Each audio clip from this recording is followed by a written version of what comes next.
Saya Emma Renata Ramadhani dari SIPC NIM 1741119. Di sini saya akan menjelaskan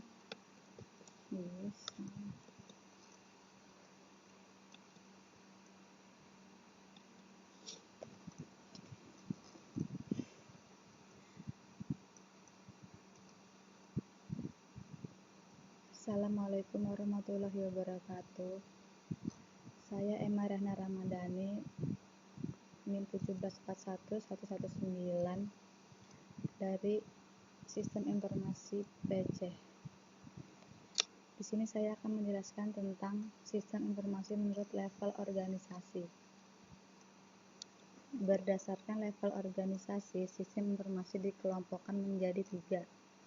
Yang pertama, sistem informasi departemen adalah sistem informasi yang hanya digunakan dalam sebuah departemen. Contoh, aplikasi pemantau kinerja pegawai yang digunakan departemen SDM. Sistem informasi perusahaan adalah sebuah sistem terpadu yang dapat dipakai sejumlah departemen bersama-sama. Contoh, sistem informasi perguruan tinggi. Yang ketiga, sistem informasi antarorganisasi adalah sistem informasi yang menggabungkan 2 organisasi atau lebih. Contoh, sistem informasi reservasi pesawat terbang. Sistem informasi fungsional. Berdasarkan area fungsional tersebut dikenal sistem informasi fungsional, yaitu sistem informasi yang ditujukan untuk memberikan informasi bagi kelompok orang yang berada pada bagian tertentu dalam perusahaan. Sistem informasi fungsional yang umumnya adalah: pertama, sistem informasi akuntansi, kumpulan sistem daya yang dirancang untuk mentransformasikan data keuangan menjadi informasi. Sistem informasi ini merupakan jenis yang paling tua dan paling banyak digunakan dalam bisnis. Yang kedua, sistem informasi keuangan digunakan untuk mendukung manajer keuangan dalam mengambil keputusan mengenai keuangan perusahaan dan mengalokasikan serta pengendalian sumber daya keuangan dalam perusahaan. Yang ketiga, sistem informasi manufaktur merupakan sistem yang mengendalikan seluruh kegiatan terkait dengan perencanaan dan pengendalian proses untuk memproduksi barang atau jasa. Yang keempat, sistem informasi pemasaran merupakan sistem yang menyediakan informasi mengenai pemasaran serta pendukung keputusan terkait bauran pemasaran. Yang kelima, sistem informasi SDM merupakan sistem informasi terkait dengan pengolahan SDM perusahaan. Sistem informasi berdasarkan dukungan tersedia. Berdasarkan dukungan yang diberikan kepada pemakai, sistem informasi yang digunakan pada semua area fungsional dalam organisasi dapat diklasifikasikan sebagai berikut. Sistem pemrosesan transaksi, Transaction Processing System atau TPS. Karakteristik sistem informasi ini adalah jumlah data yang diproses sangat besar. Sumber data umumnya internal dan keluaran terutama dimaksud untuk pihak internal. Pemrosesan informasi dilakukan secara teratur, harian, bulanan, dan sebagainya. Kapasitas penyimpanan besar. Kecepatan pemrosesan diperlukan tinggi karena volume yang besar. Umumnya memantau dan mengumpulkan data masa lalu. Masukan dan keluaran terstruktur. Komputasi tidak rumit. Matematika sederhana atau operasi statistik.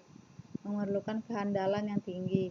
Dan pemrosesan terhadap permintaan merupakan suatu keharusan. TPS terbagi 2, yaitu batch processing merupakan transaksi ditumpuk dahulu dan kemudian diproses belakangan, dan online processing yaitu transaksi diproses pada saat itu juga. Sistem informasi manajemen, Management Information System atau MIS. Karakteristik MIS adalah beroperasi pada tugas-tugas terstruktur, yakni pada lingkungan yang telah mendefinisikan hal-hal berikut secara tegas dan jelas. Meningkatnya efisiensi dengan mengurangi biaya. Menyediakan laporan dan kemudahan akses yang berguna untuk pengambilan keputusan, tapi tidak secara langsung. Macam-macam laporan yang dihasilkan MIS adalah laporan periodis, laporan yang dihasilkan pada selang waktu tertentu, laporan ikhtisar, laporan yang memberikan ringkasan terhadap sebuah informasi, laporan perkecualian, laporan yang hanya muncul kalau terjadi kesalahan yang tidak normal, laporan perbandingan, laporan yang menunjukkan dua atau lebih himpunan informasi yang serupa dengan maksud untuk dibandingkan. Sistem otomatis perkantoran, Office Automation System atau OAS. Sistem ini memberikan fasilitas tugas-tugas pemrosesan informasi sehari-hari di dalam perkantoran dan organisasi bisnis. Contoh, penggunaan perangkat-perangkat yang mendukung otomatis perkantoran. Sistem pendukung keputusan, Decision Support System atau DSS. DSS dibuat sebagai reaksi atas ketidakpuasan TPS dan MIS. DSS didefinisikan sebagai sistem berbasis komputer yang interaktif, yang membantu mengambil keputusan dengan menggunakan data dan model untuk memecahkan persoalan tak terstruktur. Sistem informasi eksekutif. Sistem ini menyediakan fasilitas yang fleksibel bagi manajer dan eksekutif dalam mengakses informasi eksternal dan internal untuk mengidentifikasi masalah atau mengenali peluang. Sistem pendukung kelompok. Sistem pendukung kelompok atau GSS suatu jenis sistem informasi yang mendukung sejumlah orang bekerja dalam suatu kelompok. Sistem ini mencakup penggunaan teknologi presentasi, pengaksesan basis data pada komputer, dan kemampuan yang memungkinkan peserta pertemuan dapat berkomunikasi secara elektronis. Sistem pendukung cerdas. Sistem cerdas yang biasa dipakai dalam aplikasi bisnis adalah sistem pakar. Karakteristik ISS adalah belajar atau memahami permasalahan berdasarkan pengalaman, memberikan tanggapan yang cepat, memuaskan terhadap situasi baru, mampu menangani masalah yang kompleks, memecahkan permasalahan berdasarkan penalaran dan menggunakan pengetahuan untuk menyelesaikan persoalan. Sistem informasi menurut aktivitas manajemen. Berdasarkan aktivitas yang didukung, sistem informasi diklasifikasi sebagai berikut.